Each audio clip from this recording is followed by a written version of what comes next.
ഈ യാത്രയുടെ സന്ദേശം യാത്രാവാചകത്തിൽ തന്നെ മനോഹരമായി പറഞ്ഞു വച്ചിട്ടുണ്ട്. വ്യത്യസ്തതകളും വൈവിധ്യങ്ങളുമാണ് നമ്മുടെ നാടിൻ്റെ സൗന്ദര്യമെന്ന ഉറച്ച ബോധ്യങ്ങളിൽ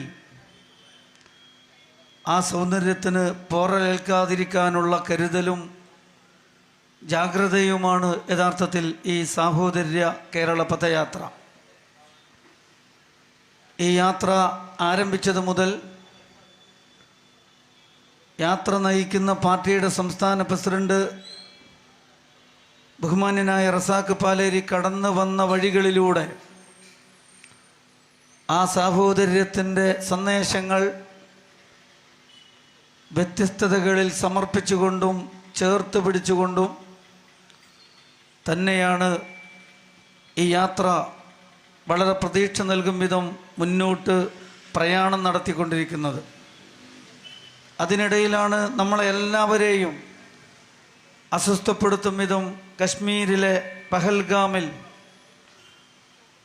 കശ്മീർ കാണാൻ പോയ കുറച്ച് ദിവസം ഒന്ന് സന്തോഷിക്കാൻ വേണ്ടി പോയ കുടുംബങ്ങൾ ഉൾപ്പെടെയുള്ള 10-26 പേരെ ഭീകരർ വെടിവെച്ച് കൊന്നത്. അങ്ങനെ വെടിവെച്ച് കൊന്നപ്പോൾ നമ്മുടെ എല്ലാവരുടെയും മനസ്സ് ഒന്ന് നുറുങ്ങി. നമ്മൾ നന്നായിട്ടൊന്ന് വേദനിച്ചു. അവരുടെ വേദനയിലും ദുഃഖത്തിലും പങ്കാളിത്തം വഹിക്കുകയും ഐക്യദാർഢ്യം പ്രഖ്യാപിക്കുകയും ആ തീവ്രവാദ നിലപാട് സ്വീകരിച്ചവരോടുള്ള നമ്മുടെ അതിശക്തമായ രാഷ്ട്രത്തിൻ്റെ വിയോജിപ്പ് നമ്മളെല്ലാവരും ഒത്തൊരുമിച്ച് പ്രകടിപ്പിക്കുകയും ചെയ്തു. അതേ സന്ദർഭത്തിൽ ഇങ്ങനെ ഒരു സംഭവം ഉണ്ടാകുമ്പോൾ ഈ രാജ്യത്തെ മുഴുവൻ പൗരന്മാരും ഒരുമിച്ച് നിന്ന് അതിനെ പ്രതിരോധിക്കുമ്പോൾ കശ്മീരിലെ തന്നെ നമ്മുടെ സഹോദരന്മാർ അവിടെയുള്ള സഞ്ചാരികൾക്ക് സംരക്ഷണം നൽകിക്കൊണ്ട് സ്വയം അവരുടെ ജീവൻ വരെ കൊടുത്തുകൊണ്ട് അവരെ സുരക്ഷിതമാക്കി അവരുടെ നാട്ടിലേക്ക് മടക്കി അയക്കുമ്പോൾ ഈ രാജ്യം ഭരിച്ചുകൊണ്ടിരിക്കുന്ന ഭരണാധികാരികൾ എന്തെടുക്കുകയായിരുന്നു എന്ന ഒരു രാഷ്ട്രീയ ചോദ്യം മാത്രം ഞാനിവിടെ ചോദിക്കുകയാണ്. നമ്മൾ വിചാരിച്ചു ഇതുപോലെയുള്ളൊരു സംഭവത്തോട് കൃത്യതയോടുകൂടി ലോകത്ത് മനുഷ്യർക്ക് ബോധ്യപ്പെടുന്ന ഭാഷയിൽ സ്വന്തം രാജ്യത്തിന് വേണ്ടി നമ്മുടെ പ്രധാനമന്ത്രി സംസാരിക്കും എന്ന് നമ്മൾ വിചാരിച്ചു. പക്ഷേ സൗദി അറേബ്യയിലേക്ക് പോയ പ്രധാനമന്ത്രി തൻ്റെ സന്ദർശനം നിർത്തി മടങ്ങി വരുന്നു എന്ന് പറഞ്ഞപ്പോൾ അപ്പോഴും നമ്മൾ വിചാരിച്ചു നമ്മുടെ രാജ്യത്തെ ഈ ഒരു അപകടാവസ്ഥയിൽ നിന്ന് ഒന്ന് ചേർത്ത് പിടിച്ച് സംരക്ഷിക്കാനായിരിക്കും ഒരു പ്രധാനമന്ത്രി മടങ്ങി വരിക എന്ന്. പക്ഷേ അദ്ദേഹം പോയത് ബീഹാറിലേക്കാണ്. അദ്ദേഹത്തിന് ഇത് തൻ്റെ പാർട്ടിയുടെ തെരഞ്ഞെടുപ്പ് വിജയത്തിനുള്ള ഏറ്റവും നല്ല സാമുദായിക ധ്രുവീകരണത്തിൻ്റെ ഒരു വർഗീയതയുടെ ഒരു തെരഞ്ഞെടുപ്പ് ഉപകരണമായിരുന്നു യഥാർത്ഥത്തിൽ കശ്മീരിലെ പൽഗാമിലെ ഈ ഭീകരാക്രമണം എന്ന് പറയുന്നത്. സുരക്ഷാ വീഴ്ച ഉണ്ടാവുകയും ഓരോ ദിവസവും 1000-ലധികം ആളുകൾ സന്ദർശിക്കാൻ ചെല്ലുന്നിടത്ത് ഒരു സൈനിക സംവിധാനവും ഒരുക്കാതെ ഈ രാജ്യത്തിൻ്റെ പൗരന്മാരെ ഭീകരവാദികളുടെ മുമ്പിലേക്ക് എറിഞ്ഞു കൊടുത്തതിന് ശേഷം തെരഞ്ഞെടുപ്പ് പ്രചരണത്തിന് ഇറങ്ങിത്തിരിച്ച RSSൻ്റെയും BJPയുടെയും രാഷ്ട്രീയ ദുഷ്ടലാക്കിനെ തിരിച്ചറിയാൻ കഴിയണം നമുക്ക് എന്നത് തീർച്ചയായിട്ടും അവിടെ മരിച്ചു വീണ 10-26 ആളുകളോടുള്ള അതിലുള്ള ദുഃഖം രേഖപ്പെടുത്തിക്കൊണ്ട് ആ കുടുംബങ്ങളോട് ഐക്യദാർഢ്യം പ്രഖ്യാപിച്ചുകൊണ്ട് നമ്മുടെ രാജ്യത്തിൻ്റെ സുരക്ഷിതത്വത്തെക്കുറിച്ചുള്ള ആശങ്ക അറിയിച്ചുകൊണ്ട് ഈ ഒരു രാഷ്ട്രീയ ചോദ്യം ചോദിക്കാതെ നമുക്ക് മുന്നോട്ട് പോകാൻ സാധ്യമല്ല. അതിനുശേഷം നമ്മുടെ രാജ്യത്ത് നടന്നതെന്താ? അങ്ങേയറ്റത്തെ RSS നേതൃത്വം കൊടുത്ത BJP നേതൃത്വം കൊടുത്ത സമുദായങ്ങൾക്കിടയിൽ വെറുപ്പുൽപാദിപ്പിക്കുന്ന, സംഘർഷമുണ്ടാകുന്ന, സൗഹാർദ്ദവും സാഹോദര്യബോധവും തകർത്ത് കളയുന്ന വൃത്തികെട്ട പ്രവർത്തനങ്ങളാണ് ഇപ്പോൾ RSSഉം BJP നടത്തിക്കൊണ്ടിരിക്കുന്നത്. നമ്മുടെ 10-26 ആളുകൾ മരിച്ചപ്പോൾ ബാക്കിയുള്ള ബന്ധുക്കളെ നമ്മുടെ നാട്ടിലെത്തിച്ച ഞങ്ങളുടെ സഹോദരന്മാരാണ് കാശ്മീരിലെ മുസ്ലിങ്ങളെന്ന് കൊല്ലപ്പെട്ടവരുടെ മക്കള് സ്വന്തം അച്ഛൻ മരിച്ചു വീഴുന്നത് കണ്ടതിന് ശേഷവും അങ്ങനെ വിളിച്ചു പറഞ്ഞ ആ സഹോദരങ്ങൾ നമ്മുടെ രാജ്യത്ത്, ഉത്തരേന്ത്യയിൽ പ്രത്യേകിച്ചും 20 കാശ്മീരി വിദ്യാർത്ഥികളെയാണ് ഇതിൻ്റെ പേരിൽ ഹിന്ദുത്വ സംഘടന അതിക്രൂരമായി ആക്രമിച്ചത്. ഹോസ്റ്റലിൽ ചെന്ന് ആക്രമിച്ചു, അവർ താമസിക്കുന്നിടത്ത് പോയി ആക്രമിച്ചു. ആഗ്രയിലെ ഗുൽഫഹാം എന്ന് പറയുന്ന ഒരു 25-കാരനായ ഒരു മുസ്ലിം ചെറുപ്പക്കാരനെ ഹിന്ദുത്വ സംഘടന വെടിവെച്ച് കൊന്നു. ഇത് പ്രതികാരമാണ് എന്ന് വിളിച്ചു പറയുകയും ചെയ്തു. ഞാനിത് ഈ സന്ദർഭത്തിൽ ഓർമ്മപ്പെടുത്തുന്നത് മനുഷ്യർക്കിടയിലുള്ള ബന്ധങ്ങളെ ഊഷ്മളമാക്കാനും സൗഹാർദ്ദത്തിൻ്റെയും സാഹോദര്യത്തിൻ്റെതുമായ അന്തരീക്ഷത്തെ പുനഃസൃഷ്ടിക്കാനും വേണ്ടി നടന്നുകൊണ്ടിരിക്കുന്ന ഈ യാത്രക്കിടയിൽ മനുഷ്യർക്കിടയിൽ വിള്ളലും ഭിന്നിപ്പും വെറുപ്പും ഉൽപ്പാദിപ്പിക്കാൻ RSS എന്ന ഇന്ത്യയിലെ ഭീകര സംഘടന എത്രത്തോളം പ്രവർത്തിച്ചു കൊണ്ടിരിക്കുന്നു എന്നുള്ളത് ഓർമ്മപ്പെടുത്താൻ വേണ്ടിയിട്ടാണ്. ഈ സാഹോദര്യ യാത്ര തീർച്ചയായിട്ടും വെൽഫെയർ പാർട്ടി ഉറച്ചു വിശ്വസിക്കുന്നു. ഒരമ്മ പ്രസവിച്ച മക്കൾ എന്ന ബോധത്തിന് മാത്രമേ, ഒരച്ഛൻ്റെയും അമ്മയുടെയും ഉമ്മയുടെയും വാപ്പയുടെയും മക്കൾ എന്ന സാഹോദര്യ ബോധത്തിന് മാത്രമേ നമ്മുടെ നാട്ടിൽ ചരിത്രം സൃഷ്ടിച്ച വിവേചനങ്ങളെ മായ്ച്ചു കളയാനും ഇന്ത്യൻ ഫാഷിസം സൃഷ്ടിച്ച വംശീയതയെ തോൽപ്പിച്ചു കളയാനും സാധിക്കൂ എന്ന ഉറച്ച ബോധ്യത്തിലാണ് നമ്മുടെ കേരളത്തിൽ സാഹോദര്യത്തിൻ്റെ മഹത്തായ ആശയത്തെ വെൽഫെയർ പാർട്ടി ഓഫ് ഇന്ത്യ ഉയർത്തിപ്പിടിക്കുന്നത്. ഈ ആശയത്തിന് നമ്മുടെ നവോത്ഥാനവുമായിട്ടാണ് ബന്ധം. കേരളത്തിൻ്റെ നവോത്ഥാന പിൻബലം ജാതി വ്യവസ്ഥക്കെതിരെ, കാരണം നമ്മുടെ കേരളത്തിൽ സൗഹാർദ്ദമുണ്ടായിരുന്നോ? നമ്മുടെ കേരളത്തിൽ സാഹോദര്യമുണ്ടായിരുന്നോ? ബ്രാഹ്മണൻ, ക്ഷത്രിയൻ, വൈശ്യൻ, ശൂദ്രൻ എന്ന ചാതുർവർണ്ണ വ്യവസ്ഥയിൽ സാഹോദര്യം എങ്ങനെ ഉണ്ടാകും? ഉണ്ടാവില്ലല്ലോ.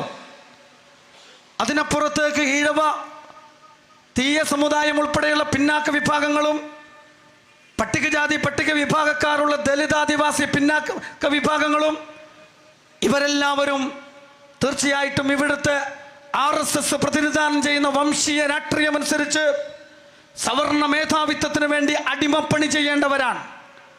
മുസ്ലിങ്ങളും ക്രിസ്ത്യാനികളും ഈ രാജ്യത്ത് നിന്ന് പുറത്താക്കപ്പെടേണ്ടവരാണ്. അപ്പോൾ പിന്നെ അവിടെ സമത്വമുണ്ടോ? അപ്പോൾ പിന്നെ അവിടെ സാഹോദര്യമുണ്ടോ? അവിടെ സൗഹാർദ്ദമുണ്ടോ? അവിടെ പിന്നുള്ളതെന്താ? ജന്മം കൊണ്ട് ചിലർ അടിമകളാക്കി വെക്കലാണ്. അത്തരമൊരു സാഹചര്യത്തിൽ വഴി നടക്കാൻ അനുവാദമില്ലാത്തപ്പോൾ, ഇവിടെയുള്ള പട്ടികജാതിക്കാരന് പഠിക്കാൻ അനുവാദമില്ലാത്തപ്പോൾ, ഭൂവുടമാവകാശം നിഷേധിച്ചപ്പോൾ, വിജ്ഞാനം നിഷേധിച്ചപ്പോൾ, ക്ഷേത്രപ്രവേശനം നിഷേധിച്ചപ്പോൾ, സ്ത്രീകളുടെ സ്വാതന്ത്ര്യം നിഷേധിച്ചപ്പോൾ RSS പ്രതിനിധാനം ചെയ്യുന്ന സവർണ മേധാവിത്വത്തിൻ്റെ വംശീയ രാഷ്ട്രീയം ഒരു വലിയ ജനസമൂഹത്തെ ജാതി നിയമം പറഞ്ഞ് മാറ്റി നിർത്തിയപ്പോൾ അതിനെതിരെ അതിശക്തമായി പൊരുതിയവരായിരുന്നു ശ്രീനാരായണ ഗുരുവും അയ്യങ്കാളിയും സഹോദരൻ അയ്യപ്പനും പണ്ഡിറ്റ് കറുപ്പനും അതേപോലെ തന്നെ വക്കം മൗലവിയും മമ്പുറം തങ്ങളും. അങ്ങനെ തുടങ്ങി ഇവർ നടത്തിയ അതിശക്തമായ ജാതീയതക്കും സ്ത്രീ വിരുദ്ധതക്കും എതിരെ അറിവിനും വിദ്യാഭ്യാസത്തിനും ഭൂവുടമാവകാശത്തിനും തുല്യതയ്ക്കും വേണ്ടി അവർ നടത്തിയ അതിശക്തമായ പ്രക്ഷോഭങ്ങളും സമരങ്ങളും, അയ്യങ്കാളിയുടെ ബില്ല് വണ്ടി നമുക്കറിയാം, അയ്യങ്കാളിയുടെ വിദ്യാഭ്യാസ പ്രവർത്തനം നമുക്കറിയാം.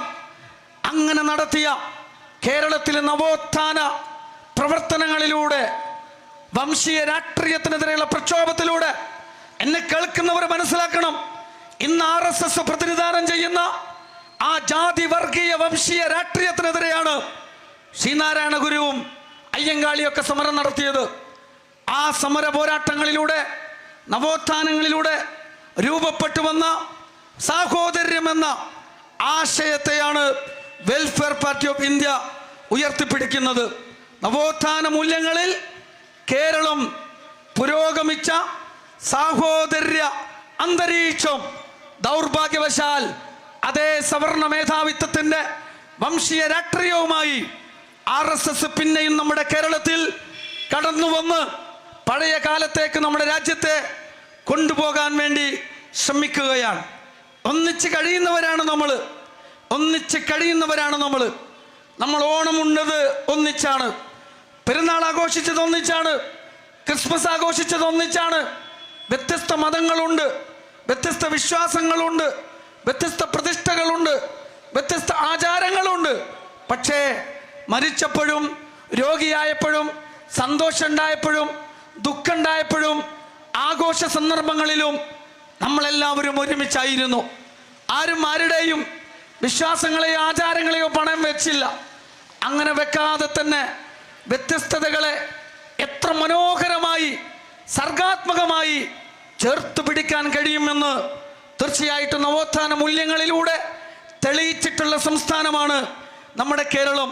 പക്ഷേ ഇന്ന് നമ്മുടെ കേരളത്തിൽ കുറച്ച് നാളുകളായി അങ്ങേയറ്റത്തെ സംഘർഷാത്മകമായ സംഘർഷം സൃഷ്ടിക്കാൻ കാരണമായി തീരും വിധം വിദ്വേഷ പ്രചരണങ്ങൾ നടന്നുകൊണ്ടിരിക്കുകയാണ്. മുസ്ലിങ്ങളും ക്രിസ്ത്യാനികളും സൗഹൃദത്തിൽ കഴിയുന്ന നാടാണ് കേരളം. ഈഴവരും പട്ടികജാതിക്കാരും മുസ്ലിങ്ങളും ക്രൈസ്തവരും സൗഹൃദത്തിൽ കഴിയുന്ന നാടാണ് കേരളം. അങ്ങനെയുള്ള കേരളത്തിൽ യഥാർത്ഥത്തിൽ വിദ്വേഷം വേര് പിടിക്കുന്നു.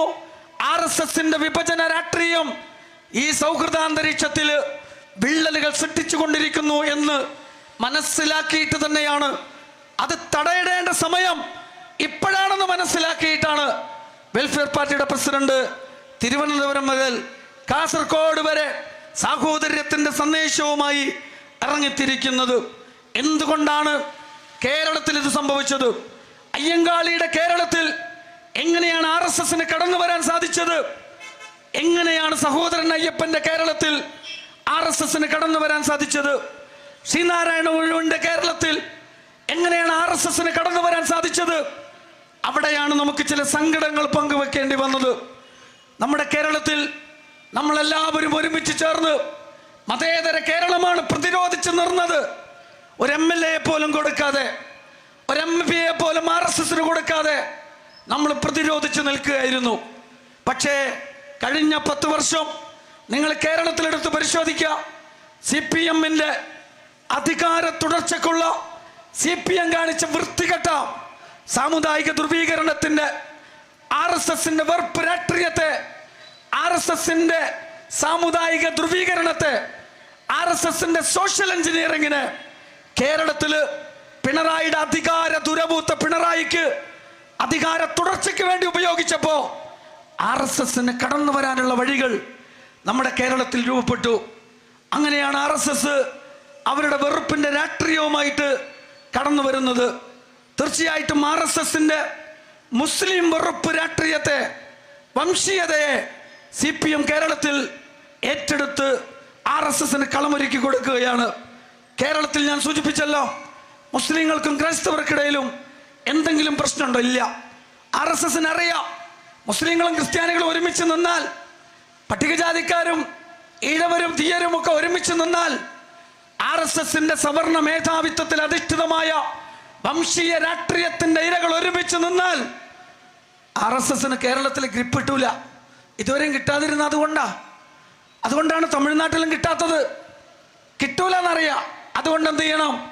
ഇവരെ തമ്മിൽ തെറ്റിക്കാൻ വേണ്ടി അവർ സ്വീകരിച്ച വഴി എന്താ? നിങ്ങളുടെയൊക്കെ ശത്രു മുസ്ലിങ്ങളാണ്. പക്ഷേ പ്രിയമുള്ളവരെ, എന്നെ കേൾക്കുന്നവരെ, നിങ്ങൾ ആലോചിക്കണം. ഇവിടെ ഏതെങ്കിലും ഒരു മുസ്ലിം ഒരു ക്രിസ്ത്യാനിക്കെതിരെ വാളോങ്ങിയോ? Christian church ആക്രമിച്ചോ? ഏതെങ്കിലും ഒരു ക്രിസ്ത്യാനി മുസ്ലിം പള്ളി ആക്രമിച്ചോ? പട്ടികജാതിക്കാരോ പിന്നാക്കക്കാരോ ഇവിടെ ഏതെങ്കിലും മുസ്ലിങ്ങളുടെയോ ക്രിസ്ത്യാനികളുടെയോ ആരാധനാ കേന്ദ്രങ്ങൾ ആക്രമിച്ചോ? ആക്രമിച്ചിട്ടില്ലല്ലോ. നാളിതുവരെ ആക്രമിച്ചിട്ടില്ലല്ലോ. അങ്ങനെ സൗഹൃദത്തിൽ കഴിയുന്ന സമൂഹങ്ങൾക്കിടയിൽ ഭിന്നിപ്പുണ്ടാക്കാൻ വേണ്ടി ആദ്യം RSS ക്രൈസ്തവർക്കും മുസ്ലിങ്ങൾക്കും ഇടയിലുള്ള സൗഹൃദം തകർക്കാന് കാസ എന്ന് പറയുന്ന അങ്ങേറ്റത്തെ വർഗീയ വിഷന്തുപ്പുന്ന വംശീയ വിഷന്തുപ്പുന്ന RSSന്റെ ഒരു സംഘടനയെ ക്രൈസ്തവ സമൂഹത്തിനകത്ത് ഉണ്ടാക്കിയെടുത്തു.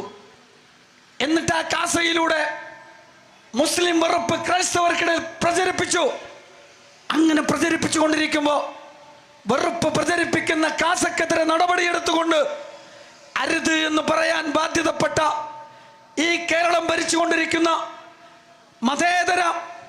മതേതര പാർട്ടിയായ CPM-ഉം പിണറായി വിജയനുമൊക്കെ എന്താ ചെയ്തത് നിങ്ങൾ ആലോചിച്ചോ? എന്താ ചെയ്തത്? അരുതെന്ന് പറഞ്ഞോ? കേരളത്തെ തകർക്കരുത് എന്ന് പറഞ്ഞോ? ഇവിടെ കേരളം LDF-ഉം UDF-ഉം രണ്ട് മതേതര മുന്നണികൾ മാറി മാറി ഭരിക്കുന്ന നാടാ. ഇവിടെ RSSന് പ്രവേശനമില്ല എന്ന് പറഞ്ഞോ? പറഞ്ഞില്ല എന്ന് മാത്രമല്ല, പാലായിലെ ബിഷപ്പ് കാസ തുപ്പുന്ന RSSന് വേണ്ടി കാസ എന്ന തീവ്ര വർഗീയ സംഘടന പറയുന്ന വിഷം പാലയിലെ ബിഷപ്പ് എഴുന്നേറ്റ് നിന്നിട്ട് പറഞ്ഞു, നാർക്കോട്ടിക് ജിഹാദ്, ലവ് ജിഹാദ്, അങ്ങനെ തുടങ്ങി മുസ്ലിങ്ങൾ അപരസ്ഥാനത്ത് നിർത്തി തങ്ങളുടെ വോട്ട് ബാങ്ക് ഉറപ്പിക്കാൻ വേണ്ടി RSS നടത്തിക്കൊണ്ടിരിക്കുന്ന വംശീയ വിദ്വേഷത്തിന്റെ വിഭജന രാഷ്ട്രീയത്തെ അതിനാവശ്യമായ പ്രചാരണത്തിന് വേണ്ടി ഒരു ബിഷപ്പ് എഴുന്നേറ്റ് മുസ്ലിം വെറുപ്പ് ഛർദ്ദിച്ചപ്പോ അരുത് എന്ന് പറയലല്ലേ പ്രിയമുള്ളവരെ മുഖ്യമന്ത്രി ചെയ്യേണ്ടിയിരുന്നത്? അരുത് എന്ന് പറയലല്ലേ LDF എന്ന് പറയുന്ന ഒരു മതേതര മുന്നണി ചെയ്യേണ്ടിയിരുന്നത്? അരുത് എന്നല്ലേ CPM-ന്റെ സെക്രട്ടറി പറയേണ്ടിയിരുന്നത്? പകരം എന്താ ചെയ്തത്? മുഖ്യമന്ത്രി തൻ്റെ മന്ത്രിയെ അങ്ങോട്ട് പറഞ്ഞയച്ചു. എന്നിട്ട് മന്ത്രി പോയിട്ട് ആ ബിഷപ്പിനെ സന്ദർശിക്കുകയും പുറത്തിറങ്ങിയിട്ട് മാധ്യമങ്ങളെ വിളിച്ചു കൂട്ടിയിട്ട് പറയാ ബിഷപ്പ് മഹാനാണ് എന്ന്. എന്താ കാരണം? UDF-ന്റെ കൂടി വോട്ട് ബാങ്കായ ക്രൈസ്തവ വോട്ട് ബാങ്കിനെ മുറിച്ച് അടുത്ത അധികാര തുടർച്ചയ്ക്ക് വേണ്ടി മുറിച്ചെടുക്കുന്ന വൃത്തികെട്ട വർഗീയ രാഷ്ട്രീയ നിലപാടാണ് വർഗ രാഷ്ട്രീയം ഉയർത്തിപ്പിടിക്കുന്ന CPM നടത്തിയത്. അങ്ങനെ കേരളത്തിൽ മുസ്ലിങ്ങളും ക്രിസ്ത്യാനികളും സൗഹൃദത്തിൽ കഴിയുന്നിടത്ത് അവർക്കിടയിൽ വിള്ളലുണ്ടാക്കിയത് പിണറായി വിജയൻ മുഖ്യമന്ത്രിയാകുമ്പോ ഈ ഗവൺമെന്റിന്റെ പിൻബലത്തോടു കൂടിയാണ് എന്ന് കേരളത്തിന്റെ സാഹോദര്യത്തെക്കുറിച്ചും സൗഹൃദത്തെക്കുറിച്ചും നവോത്ഥാനത്തെക്കുറിച്ചും നാളെ എഴുതാൻ പോകുന്ന ചരിത്രത്തിൽ എഴുതാൻ പോവുക. ഞാനിത് പറയുന്നത് അങ്ങേറ്റത്തെ വേദനയോട് കൂടിയാണ്. RSS ഇത് ചെയ്യും, നമുക്കറിയാം. പക്ഷേ ഒരു മതേതര പാർട്ടി ഇങ്ങനെ ചെയ്താലോ? അതാണ് ഏറ്റവും വലിയ പ്രശ്നം. ഇതിവിടം കൊണ്ടല്ല, ഞാൻ ഒരുപാട് വിശദീകരിക്കുന്നില്ല. പൗരത്വ പ്രക്ഷോഭം മുസ്ലിം ഭീകരവാദികൾ നടത്തുന്നതാണ് എന്ന് പൗരത്വ പ്രക്ഷോഭത്തിന്റെ മുമ്പിൽ പരാജയപ്പെട്ടു പോയ മുട്ടുവിറച്ച നരേന്ദ്രമോദിയും അമിത്ഷായും ലോക്ക്ഡൌൺ പ്രഖ്യാപിച്ചുകൊണ്ട് അതിനെ മിനിമൈസ് ചെയ്യാൻ തന്ത്രം ആവിഷ്കരിക്കുകയും അത് ഈ രാജ്യത്തെ പൗരന്മാരുടെ പ്രക്ഷോഭമല്ല, മുസ്ലിം ഭീകരവാദികളുടെ പ്രക്ഷോഭമാണ് എന്ന് നരേഷൻ ഉണ്ടാക്കിക്കൊണ്ടിരിക്കുമ്പോൾ കേരളത്തിന്റെ നിയമസഭയിൽ പൗരത്വ നിഷേധത്തിന്റെ ഇരകളാക്കപ്പെടുന്ന സാമൂഹ്യ വിഭാഗത്തെ RSSനേക്കാളും ഭീകരമായി കേരളത്തിന്റെ മുഖ്യമന്ത്രി സഭയിൽ പറഞ്ഞു പൗരത്വ പ്രക്ഷോഭം നയിക്കുന്നത് അതിൻ്റെ അകത്ത് മുസ്ലിം ഭീകരവാദികളാണ് എന്ന്. പാർലമെന്റിൽ നരേന്ദ്രമോദി ആവർത്തിച്ചു, ഇന്ത്യയിൽ പൗരത്വ പ്രക്ഷോഭം നടത്തുന്നത് മുസ്ലിം ഭീകരവാദികളാണ്. കേരളത്തിന്റെ മുഖ്യമന്ത്രി സഭയിൽ പറഞ്ഞിരിക്കുന്നു. ഈ രാജ്യത്തിന്റെ പ്രധാനമന്ത്രിക്ക് പറയാൻ പറ്റി. ആരാ പറഞ്ഞു കൊടുത്തത്? CPM-ന്റെ മുഖ്യമന്ത്രി. എന്നെ കേൾക്കുന്നവരോട് എനിക്ക് വിനീതമായിട്ട് പറയാനുള്ളത്, നിങ്ങളുടെ പാർട്ടി പക്ഷപാതിത്വമൊക്കെ മാറ്റി വെച്ചിട്ട് ഈ കേരളത്തിൽ നിങ്ങളുടെ തന്നെ പാർട്ടി നിലനിൽക്കണമെങ്കിൽ ഈ നിലപാട് കേരളത്തെ RSSന്റെ കയ്യിൽ കൊടുക്കുന്നതല്ലേ എന്ന് നിങ്ങളൊന്ന് ആത്മപരിശോധന നടത്തും. ഇന്ത്യ രാജ്യത്ത് RSSന്റെ മറ്റൊരാള്, ഞാനൊരു മടിയില്ലാതെ പറയും, നരേന്ദ്രമോദി നമുക്കറിയാം ഗുജറാത്ത് വംശഹത്യയുടെ മാസ്റ്റർ ബ്രെയിനാണ്.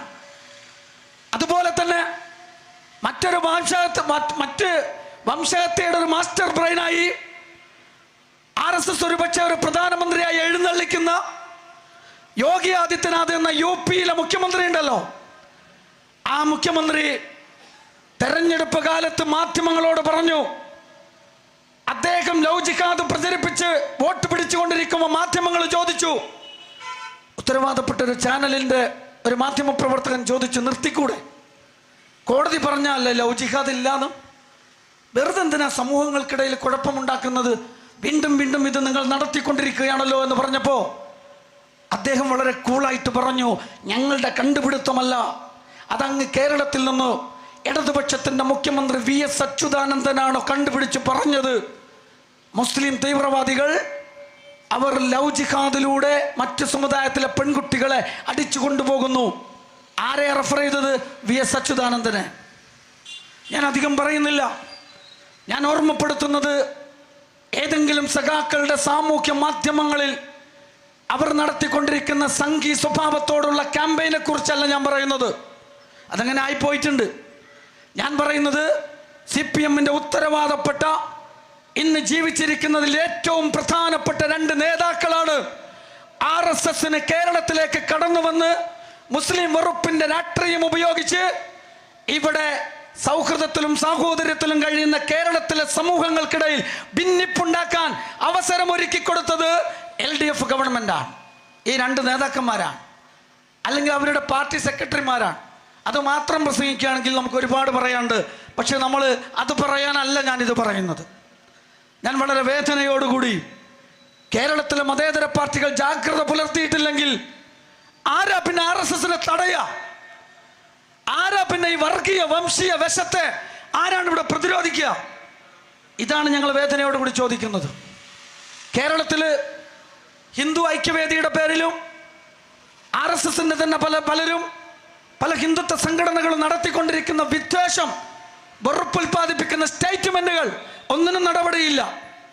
ആകാശവാണി ഉദ്യോഗസ്ഥ KR ഇന്നര 2019 പറഞ്ഞത്, ഇന്ത്യയിലെ കേരളത്തിലെ മുസ്ലിം താത്തമാർ, അങ്ങനെയാ, താത്തമാർ പന്നിപുറം പോലെ പെറ്റുകൂട്ടിയിട്ട് നാട് വെട്ടിപ്പിടിക്കാൻ നോക്കുക.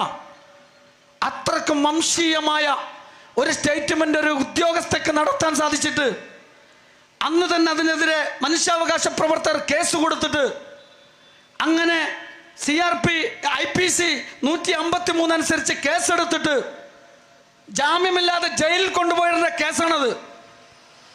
വേണമെങ്കിൽ UAPN ചുമത്താം. എന്നിട്ടോ 2 വർഷം കഴിഞ്ഞു, അനങ്ങിയില്ല. ഇപ്പോൾ 6 വർഷം കഴിഞ്ഞു. എന്താ പിണറായിയുടെ പോലീസ് പറയുന്നത്? ആ കേസൊക്കെ ഒഴിവാക്കി.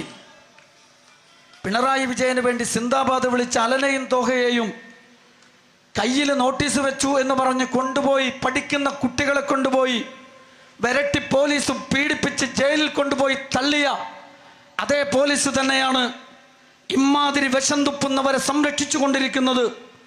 ഇപ്പോൾ കാശ്മീരിന്റെ പശ്ചാത്തലത്തിൽ അവർ പറഞ്ഞത് എന്താണെന്നറിയോ? ഹിന്ദുക്കൾ ആയുധമെടുക്കാനും ആഞ്ഞു വെട്ടാനും പഠിക്കണം എന്ന് പറഞ്ഞത് ഇതേ KR ഇന്നരയാണ്. അതായത് കേരളത്തിന്റെ പോലീസ് എന്ന് പറയുന്നത് കൈരളി തന്നെ അവരുടെ തന്നെ ഒരു അന്വേഷണാത്മക റിപ്പോർട്ടിലൂടെ പുറത്തു വന്നിട്ടുള്ളതനുസരിച്ച് RSS-ന് ഈ പിണറായിയുടെ പോലീസിനകത്ത് നരേന്ദ്രമോദിയും പിണറായിയും തമ്മിലുള്ള ധാരണയുടെ അടിസ്ഥാനത്തിൽ തത്വമസി എന്ന് പറയുന്ന RSS-ന്റെ ഒരു വിങ് കേരള പോലീസിനകത്ത് പ്രവർത്തിച്ചു കൊണ്ടിരിക്കുന്നുണ്ട് എന്നുള്ളത് വളരെ മുമ്പ് തന്നെ വെളിപ്പെടുത്തിയിട്ടുള്ള കാര്യമാണ്. വെളിപ്പെടുത്തിയത് കൈരളി ചാനൽ തന്നെയാണ്. അപ്പോൾ RSS-ന്റെ പോലീസാണ് കേരളത്തിൽ പ്രവർത്തിക്കുന്നത്. വിശദാംശങ്ങളില്ലാതെ നിങ്ങളുടെ ആലോചനയ്ക്ക് വേണ്ടി, ചിന്തയ്ക്ക് വേണ്ടി ഞാൻ പറയാം. ഇനി എന്നെ കേൾക്കുന്ന വ്യത്യസ്തരായ മതസാമൂഹ്യ വിഭാഗങ്ങളോട് വിനീതമായിട്ട് ഞാൻ പറയുന്നു, നമുക്കെല്ലാവർക്കും ഒരു ശത്രു മാത്രമേ ഉള്ളൂ, അത് RSS ആണ്. കാരണം അവരുടെ രാഷ്ട്രസങ്കല്പം, ദേശീയതയെക്കുറിച്ചുള്ള അവരുടെ കൺസെപ്റ്റ്, കാഴ്ചപ്പാടുകൾ ബിയോർ അവർ നാഷണൽ ഡിഫൈനിൽ അവർ വിശദീകരിച്ചിട്ടുണ്ട്. മുസ്ലിങ്ങളില്ലാത്ത ഇന്ത്യ, ക്രിസ്ത്യാനികളില്ലാത്ത ഇന്ത്യ, കമ്മ്യൂണിസ്റ്റുകളില്ലാത്ത ഇന്ത്യ. മുസ്ലിങ്ങളും ക്രിസ്ത്യാനികളും കമ്മ്യൂണിസ്റ്റുകളും ഈ രാജ്യത്ത് നിന്ന് പുറത്താക്കപ്പെടേണ്ടവരാണ്. പിന്നെ പിന്നാക്ക വിഭാഗം, ഈഴവരും തീയരും ഉൾപ്പെടെയുള്ള പിന്നാക്ക വിഭാഗങ്ങളും അതേപോലെ തന്നെ SC ST പട്ടികജാതി പട്ടിക വിഭാഗക്കാരായ ദലിതരും ഈ രാജ്യത്തുണ്ടാവണം. സവർണ മേധാവിത്വത്തിന് വേണ്ടി തോട്ടിപ്പണിയെടുക്കാൻ, അടിമകളാക്കി വെക്കാൻ, പാടത്ത് പണിയെടുക്കാൻ ജാതി നിയമമനുസരിച്ച് പഠിക്കാൻ അനുവദിക്കില്ല, ഉദ്യോഗം തരില്ല, ജോലിയും തരില്ല. പഴയ പ്രാകൃത ഇന്ത്യ, ആ സവർണ മേധാവിത്വത്തിൻ്റെ ചാതുർവർണ്ണ ഇന്ത്യയെക്കുറിച്ചുള്ള കാഴ്ചപ്പാടാണ് അവർ അവതരിപ്പിച്ചത്. അങ്ങനെ അവതരിപ്പിക്കുമ്പോൾ ഇത് മനസ്സിലാക്കിയിട്ടാണ് പ്രിയമുള്ളവരെ നമ്മുടെ മഹാന്മാരായ ഗുരുവും സഹോദരൻ അയ്യപ്പനും അയ്യങ്കാളിയും വക്കം മൗലവിയും മമ്പുറന്തങ്ങളൊക്കെ അതിശക്തമായി ഒരുമിച്ച് വ്യത്യസ്തമായ സമരങ്ങളിലൂടെയും പ്രക്ഷോഭങ്ങളിലൂടെയും ചിലപ്പോൾ ഒരുമിച്ച് നിന്നും അതിശക്തമായ നിലപാട് സ്വീകരിച്ച് ഇന്ന് RSS പ്രതിനിധീകരിക്കുന്ന ആ വംശീയ രാഷ്ട്രീയത്തിനെതിരെ പൊരുതിയത്. കാരണം നിങ്ങൾ മനസ്സിലാക്കണം, ഇപ്പോൾ RSS പറയണത് മുസ്ലിങ്ങൾ കുഴപ്പം, ബാക്കിയുള്ളവരൊക്കെ. പ്രിയമുള്ളവരെ, ഇത് ജനാധിപത്യ സംവിധാനത്തിൽ RSSന് വോട്ട് കിട്ടണമെങ്കിൽ RSS ചവിട്ടി പുറത്താക്കിയ പിന്നാക്ക വിഭാഗങ്ങളും ഈ പട്ടികജാതി പട്ടിക വിഭാഗക്കാരും അവർക്ക് വോട്ട് ചെയ്യോ? രാജ്യത്ത് നിന്ന് പുറത്താക്കപ്പെടണമെന്ന് പറഞ്ഞ മുസ്ലിങ്ങളും ക്രിസ്ത്യാനികളും വോട്ട് ചെയ്യോ? പിന്നെങ്ങനെ ജയിക്കുക, അധികാരത്തിൽ വരിക? അപ്പോൾ അവർ കണ്ടുപിടിച്ചിട്ടുള്ളൊരു തന്ത്രമാണ്, മുസ്ലിങ്ങൾ അപകടകാരികളാണ്, നിങ്ങൾക്ക് അപകടമാണ്, അതുകൊണ്ട് മുസ്ലിങ്ങളെ പുറത്താക്കുക, മുസ്ലിങ്ങൾ ഭീകരരാണ്, മുസ്ലിങ്ങൾ കുഴപ്പക്കാരാണ്, മുസ്ലിങ്ങളും അല്ലാത്തവരും എന്നൊരു വിഭജനം സൃഷ്ടിച്ചിരിക്കുകയാണ്. പക്ഷേ നിങ്ങൾ ഓർക്കണം, ഇത് തന്ത്രമാണ് എന്ന്. നിങ്ങൾ ഉത്തരേന്ത്യയിലേക്ക് നോക്കിയാൽ നിങ്ങൾക്ക് ബോധ്യപ്പെടും. എന്താ തെരുവിൽ നടക്കുന്നത്? തെരുവ് പരിശോധിച്ചാൽ മുസ്ലിങ്ങളെ മാത്രമാണോ തല്ലിക്കൊന്നത്? അല്ലല്ലോ, മുസ്ലിങ്ങളെ തല്ലിക്കൊല്ലുന്നുണ്ട്. അത് നേരത്തെ അവർ പറഞ്ഞതാ, മുസ്ലിങ്ങൾ പുറത്ത്. ഇപ്പൊ ക്രിസ്ത്യാനികളോ? കാസക്കാർ പറയുന്ന അനുസരിച്ച് ക്രിസ്ത്യാനികൾക്ക് സുഖ. കഴിഞ്ഞ 3 മാസത്തെ വാർത്തെടുക്ക്. കഴിഞ്ഞ 3 മാസത്തെ വാർത്തെടുത്താൽ ഉത്തരേന്ത്യയിൽ RSSന്റെയും BJPയുടെയും ക്രിമിനൽ വർഗീയ വംശീയ സംഘങ്ങൾ ഏറ്റവും അധികം ആക്രമിച്ചത് ചർച്ചുകളെയാണ്, പുരോഹിതന്മാരെയാണ്, മിഷണറികളെയാണ്. മലയാളിയായ ഒരു മിഷണറിയെ വരെ അവരെ സമീപക കഴിഞ്ഞ ആഴ്ച ദ്രോഹിച്ചില്ലേ? അല്ലെങ്കിൽ എന്താ മണിപ്പൂർ നടക്കുന്നത്? ക്രൈസ്തവരായ ആദിവാസികളെ മ്യാൻമറിൽ നിന്ന് കുടിയേറി പാർത്തവർ എന്ന് നരേഷൻ സൃഷ്ടിച്ച് പുറത്താക്കാൻ വേണ്ടി അവിടുത്തെ സവർണരായ കുക്കികൾ അതിഭീകരമായിട്ട് അവർ ആക്രമിക്കുകയും കൊല്ലുകയും ചെയ്യുമ്പോൾ BJP ഗവൺമെന്റ് ആരുടെ കൂടെയാണ്? BJP ഗവൺമെന്റ് ആരുടെ കൂടെയാണ്? ഗ്രഹാം ഷെയ്നെയും പിഞ്ചുമക്കളെയും നിങ്ങൾ മറന്നോ? കുഷ്ഠരോഗികൾക്ക് വേണ്ടി പണിയെടുത്ത, ആദിവാസികൾക്ക് വേണ്ടി വനങ്ങളിൽ കയറി ചെന്ന് അവരുടെ കൂടെ നിന്ന് അവരെ സേവിച്ച ഗ്രഹാം സ്റ്റൈൽ എന്ന് പറയുന്ന മിഷണറിയും അദ്ദേഹത്തിന്റെ 10ഉം 6ഉം വയസ്സുള്ള പിഞ്ചു കുഞ്ഞുങ്ങളെ RSSന്റെ വർഗീയ വംശീയ വിഷം ചീറ്റുന്ന ആ ഭീകര സംഘങ്ങൾ ഒരു വാനിലിട്ട് കത്തിച്ചു കൊന്നില്ലേ? പ്രിയമുള്ളവരെ, കത്തിച്ചു കൊന്നില്ലേ? ആ 10 വയസ്സായ കുട്ടിയുടെ മുഖം, 6 വയസ്സായ നിഷ്കളങ്കമായ ആ കുട്ടിയുടെ മുഖം ഇന്നും നമ്മുടെ മുഖത്ത് വരുന്നില്ലേ? എന്നിട്ട് എന്താ ഒഡീഷയിലെ BJPയുടെ മുഖ്യമന്ത്രി എന്താ ചെയ്തത്? അന്ന് തന്നെ കൊലയാളികളെ ആഘോഷിച്ചു. അന്ന് തന്നെ കൊലയാളികളെ ആഘോഷിക്കുന്ന ചിത്രങ്ങളിൽ ഈ മുഖ്യമന്ത്രിയെ നിങ്ങൾക്ക് കാണാം. ഇന്ന് പ്രതി മഹേന്ദ്ര ഹെബ്രോമിനെ ജയിലിൽ നിന്ന് അധികാരം ഉപയോഗിച്ച് പുറത്തിറക്കി കൊണ്ടുവരുമ്പോ ആരാ തോളിൽ കൈയിട്ട് നടക്കുന്നത്? BJPയുടെ മുഖ്യമന്ത്രി. മാത്രമല്ല, അയാൾ എന്താ പറഞ്ഞത്? 1-ാം പ്രതി ദാരാസിംഗിനെ അധികാരം ഉപയോഗിച്ച് വൈകാതെ രക്ഷപ്പെടുത്തും എന്നുകൂടിയാണ് അദ്ദേഹം പറഞ്ഞത്.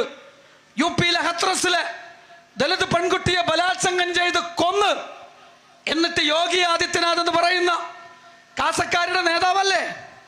അല്ലേ? ക്രൈസ്തവ സമൂഹത്തില് RSSന് വേണ്ടി പണിയെടുക്കുന്ന കാസ എന്ന് പറയുന്ന തീവ്രവാദ സംഘടനയുടെ നേതാവ് കൂടിയാണല്ലോ യോഗി ആദിത്യനാഥ്.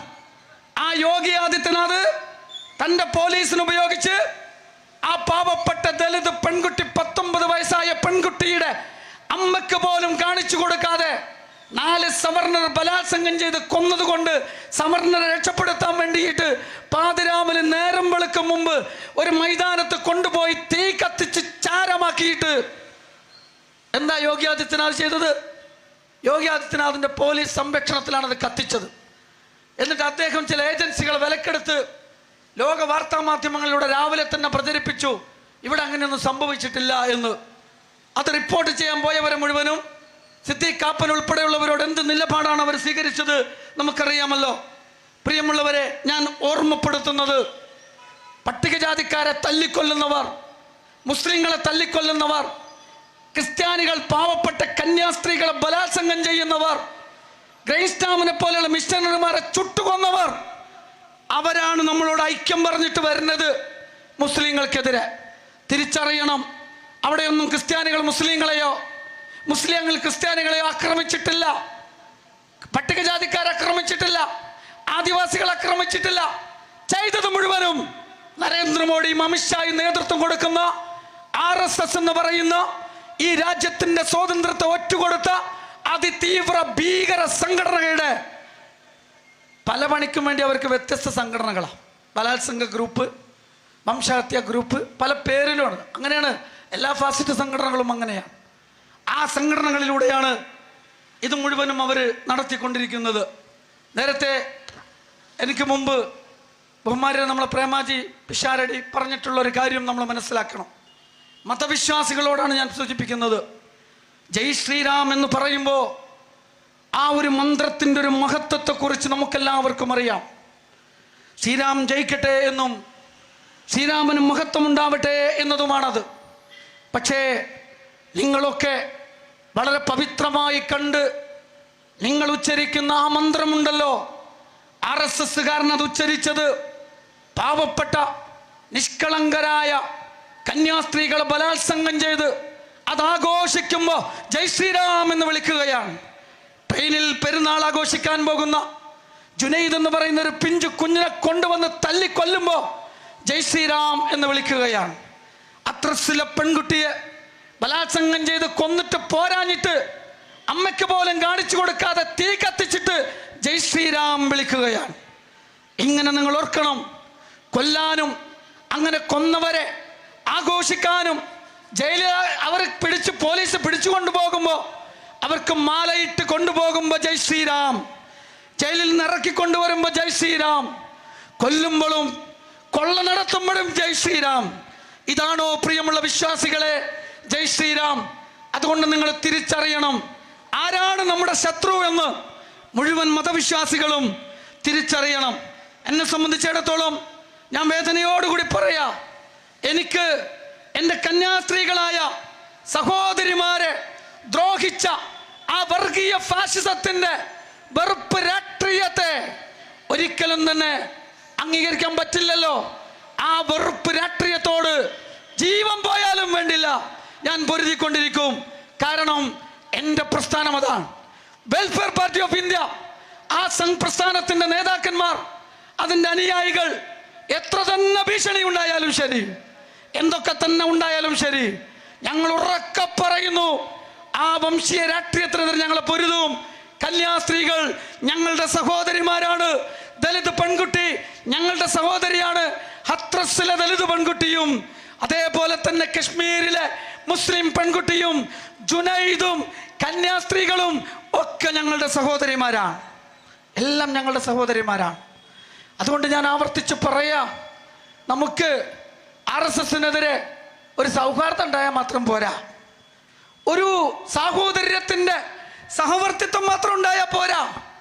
സാഹോദര്യത്തിന്റെ അതിശക്തമായ പ്രതിരോധ കെട്ടിപ്പടുക്കാൻ തീർച്ചയായിട്ടും നമുക്ക് കഴിയണമെന്നാണ് RSSന്റെ വംശഹത്യക്ക് വിധേയമായ ദലിതരോടും ക്രിസ്ത്യാനികളോടും ഈഴവരോടും തീയരോടും സകല മനുഷ്യരോടും മുസ്ലിങ്ങളോടും ക്രിസ്ത്യാനികളോടും ഞങ്ങൾക്ക് പറയാനുള്ളത്, RSSന്റെ വംശഹത്യ രാഷ്ട്രീയത്തിനെതിരെ, വിവേചന രാഷ്ട്രീയത്തിനെതിരെ, അതേ പുറത്താക്കൽ രാഷ്ട്രീയത്തിനെതിരെ ഒറ്റക്കെട്ടായിട്ട് നമ്മൾ പൊരുതണം. പ്രിയമുള്ളവരെ, അതല്ലേ നമ്മുടെ ചരിത്രം? അതല്ലേ നമ്മുടെ ചരിത്രം? പണ്ട് തിരുവിതാംകൂറിൽ എന്താ ഈഴവരും ക്രിസ്ത്യാനികളും മുസ്ലിങ്ങളും ചേർന്ന് ചെയ്തത്? എവിടെയും ഒരു സീറ്റുമില്ല, പൊതുമണ്ഡലങ്ങൾക്ക് പ്രവേശനമില്ല, എല്ലായിടത്തുനിന്നും മാറ്റി നിർത്തപ്പെടുന്നു. അപ്പോൾ അവരെല്ലാവരും ചേർന്നിട്ട് നിവർത്തന പ്രക്ഷോഭം ആരംഭിച്ചു. എന്താ നിവർത്തന പ്രക്ഷോഭം? മുസ്ലിങ്ങളും ക്രിസ്ത്യാനികളും അതേപോലെ തന്നെ ഈഴവരും ചേർന്നിട്ട് നടത്തിയ നിവർത്തന പ്രക്ഷോഭത്തിലൂടെ പൊതുമണ്ഡലങ്ങളിൽ എല്ലായിടത്തും ജനസംഖ്യാനുപാതികമായ പ്രാതിനിധ്യം വേണമെന്ന ആവശ്യം ഉന്നയിച്ചു എന്ന് മാത്രമല്ല, അതുന്നയിച്ച് നടത്തിയ നിവർത്തന പ്രക്ഷോഭം അത് ശക്തി കൊള്ളുകയും അത് ഭരണകൂടത്തെ സ്വാധീനിക്കുകയും അങ്ങനെ PSC ആരംഭിക്കുകയും സംവരണം നടപ്പിലാക്കുകയും തൊട്ടുടനെ നടന്ന അർദ്ധ സ്വഭാവമുള്ള സംവിധാനത്തിൽ, തെരഞ്ഞെടുപ്പ് സംവിധാനത്തിൽ ഈഴവ മുസ്ലിം ക്രൈസ്തവ പ്രാതിനിധ്യം ഉറപ്പാക്കാനും ആ പ്രക്ഷോഭത്തിലൂടെ സാധിച്ചു. ഇതുകൊണ്ടാണ് ഞങ്ങൾ പറയുന്നത്, നിങ്ങൾ ആ നിവർത്തന പ്രക്ഷോഭത്തെ ഓർക്കണം. നിവർത്തന പ്രക്ഷോഭത്തിന് തുടർച്ചയുണ്ടാവണം. നിവർത്തന പ്രക്ഷോഭത്തിന് തുടർച്ചയുണ്ടാവണം. ജനോസൈഡ്, RSSന്റെ ജനോസൈഡ് പദ്ധതിയുടെ ഭരണഘടനയിൽ നിർമ്മിച്ചെടുത്ത ടൂളുകളാണ് വഖഫ് നിയമ ഭേദഗതിയും പൗരത്വ നിയമ ഭേദഗതിയും. ഞാൻ വിശദീകരിക്കുന്നില്ല.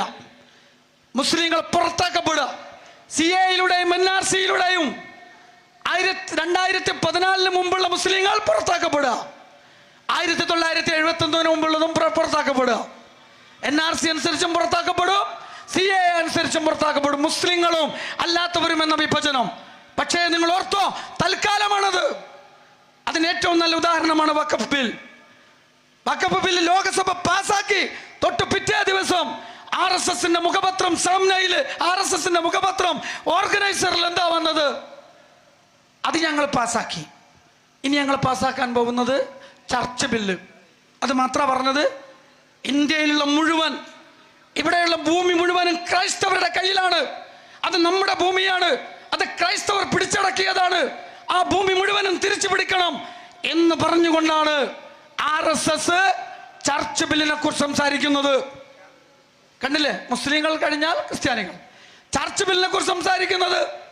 അതായത് ഇന്ത്യ രാജ്യത്ത് ഇന്ന് ക്രൈസ്തവർ നടത്തിക്കൊണ്ടിരിക്കുന്ന നമ്മുടെ നാടിൻ്റെ അടക്കം വിദ്യാഭ്യാസ നവോന്മേഷത്തിൽ പങ്കുവഹിച്ച മിഷണറി പ്രവർത്തനം ഉൾപ്പെടെ, വിദ്യാഭ്യാസ പ്രവർത്തനം ഉൾപ്പെടെ അങ്ങനെ എഴുന്നു നിൽക്കുന്ന അവരുടെ ചർച്ചുകളും അവരുടെ സ്ഥാപനങ്ങൾക്കും നേരെ ഇന്ന് മുസ്ലിങ്ങളുടെ പള്ളിക്കടയിൽ ശിവലിംഗം തെരഞ്ഞു പോകുന്ന RSSന്റെ ഗുണ്ടാ സംഘത്തിന് കൈവെക്കാനും, അതേപോലെ ഇവിടെയുള്ള സാധാരണക്കാരായ ജനങ്ങളുടെ ഉപബോധ മനസ്സിൽ ഈ ചർച്ചും ഈ സ്കൂളൊക്കെ ഞങ്ങളുടേതാണ് എന്ന ബോധം ആവർത്തിച്ച് RSSന്റെ